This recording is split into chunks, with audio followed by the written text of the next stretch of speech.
Hello, you beautiful people, and welcome to another episode of Combat 101, in which we teach you all the tricksy ways you can manipulate the fight phase. In today's episode, we're going to be talking about heroic intervention, how to set one up, how to be sneaky and ruin your opponent's life, basically. So, without further ado, over to you, Ed. Hello. So, first we're going to go through what the heroic intervention rule is. So it's 2 CP, and yeah, you can do it if someone ends a charge move within 6 inches of a unit, and you can declare that you're using the heroic intervention rule, and you can roll a charge roll. So if you make that charge roll, then you can you follow the normal rules of charging, base to base, have to end closer, and all that sort of stuff. There's a few interactions that can be really useful with this. So here is one that we are looking at for 2 orc units. So we've got 2 orc units. We've colored the base so you know which one's which.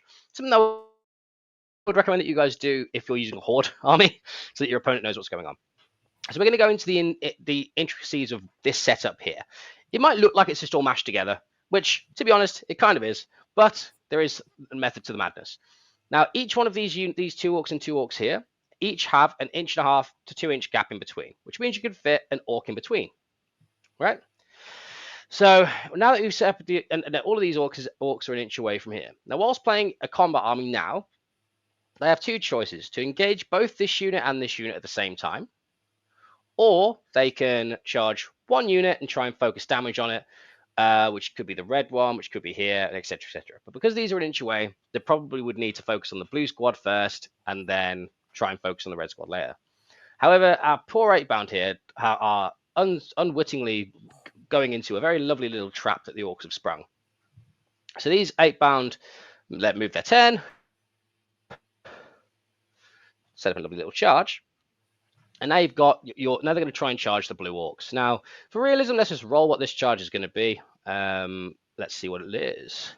They roll an 8-inch charge. Call this lovely number. So again, we have to base first. So what they can't get through this gap here because it's an 1.5 inches and they're on 42s, 40 mils. So they would have to go at least like this. And then what they could do is set up something here so they could get some more combat. But what they would probably want to be doing is maximizing the damage that they can do into this blue unit.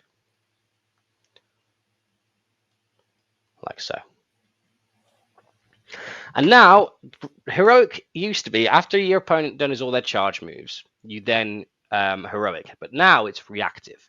So now our orcs have seen this happen and have gone, that's not great. We don't like the fact that these world eaters are going into our blue orcs. And then they're going to reactively do a heroic. They only roll a 4. So with the 4, they're still in range because we've set it up so that basically no matter where they're going to be, they're going to probably have to end up within heroic range.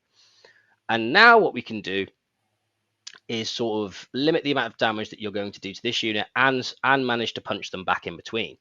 So what we're going to do is so we have to base everyone that we can first, which with a 4 isn't many, which isn't a bad thing because it means we can use this movement to our maximum ability as well. This guy will have to base here as soon as I actually move these guys properly. And then this pain boss now can't get through that gap, I don't think, it's the same base as the 8-bound. But what we can do is move this orc now closer, move 4 to there. And what we're now doing with this heroic is setting gaps in between all of our orc boys here so that we can basically like utilize that gap to base through and do damage with our heroic unit. And now we can move this boy unit up as well. And now this 8-bound unit is going to be engaged with 2 units, which they're not going to be a massive fan of.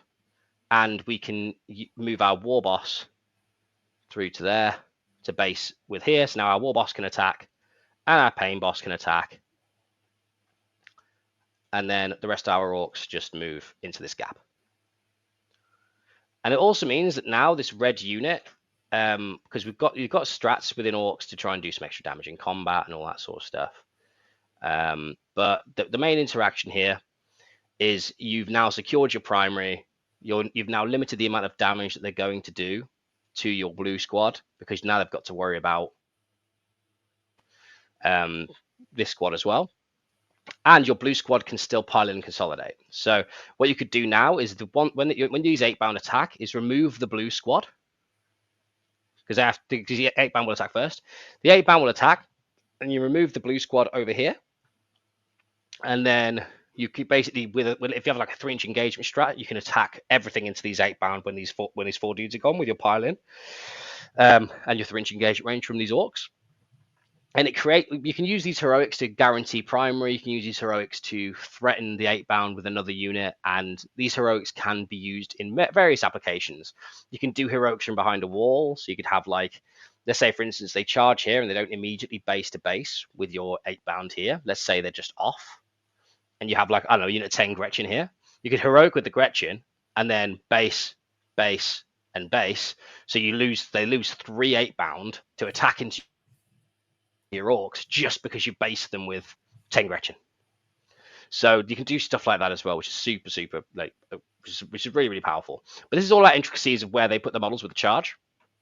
Like if they don't base to base with their charge move and they expect to do it with their pile-in, you can use that to your advantage in heroics to really limit the damage output they can do with things. And yeah, that's an example of a heroic and how to set one up. So you want to be setting up your units within 6 inches of each other. If you have gaps that you can create in between the unit that you can base boys through, so like here with the pile-in, you can put a boy there and a boy there, and suddenly you've got 2 boys in. You want to create those gaps so you can create those heroics. And yeah, that's pretty much it. Set up 2 units within 6 inches of each other, spend the 2 CP, roll your charge, and have fun, effectively. Lovely, yeah, and I think it's definitely an underutilized stratagem. You don't see it anywhere near as much anymore, but it's one that has a lot of power if you use it correctly. So head out Yes. there into the big wide world, guys. Go set up a heroic intervention trap and see if your opponent falls into it. That's all for now. See you next time. Goodbye. See you guys.